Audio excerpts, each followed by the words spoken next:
If you want to do epic battles in a field with a hard-on for fine-ass weapons and graphics, then get online with the latest BattleField HardLine.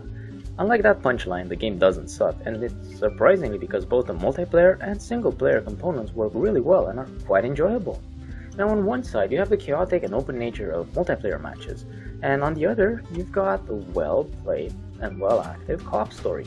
Now the story is shot similarly to TV shows, and you play the role of naive Nick, who can't see a plot twist coming for the life of him.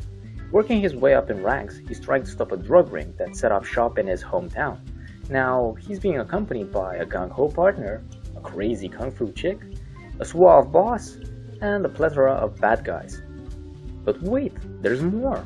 Every level in the single-player campaign is wide and big, and it allows you to approach your unsuspecting victims in diverse and interesting ways. You can avoid enemies, sneak up behind them, kill them stealthily, or you could cuff them, as say opposed to the gun-crazed BattleField games of the past. This much needed twist is a change of pace and makes the gameplay much better and diverse, and it actually involves you more than if it was a shooting gallery. I personally liked it, and I went for a more cop-like approach, as I was trying to cuff the bad guys as often as I could. Now, breaking up the gunplay and stealth are the driving sections. They don't offer much to keep you interested, but they're not very long, so you won't find yourself bored. They're pretty over the top, and, well, sometimes they're very silly. Now, the missions themselves are varied, but the pacing of the game goes a bit off after you finish the cop side of the story. The ending is a bit rushed, and the main villains are disposed of very anticlimactic, leaving you wanting more. Now, the game looks really good, regardless of what console you play on, and even on the weaker PC, you can get this game to run on 60 frames per second, which makes the shooting experience very smooth. The sound quality is really good, as the actors portray their characters as you'd expect. Now, there's a couple of things that bugged me, namely some weird glitches.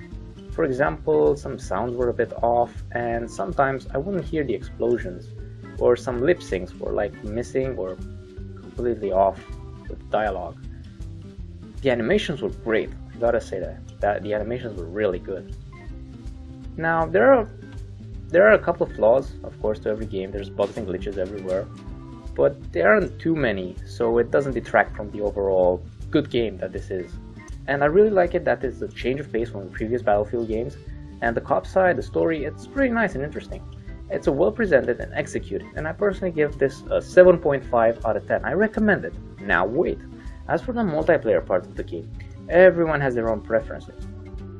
However, if you're looking for a large-scale battle, then you're better off sticking with Battlefield 4, because this game is more focused on smaller, more compact game types, similar to Counter-Strike. So if you're looking for something big and explosive, then better stick with Battlefield 4. If you want something small and with a nice story, try HardLine. See you later.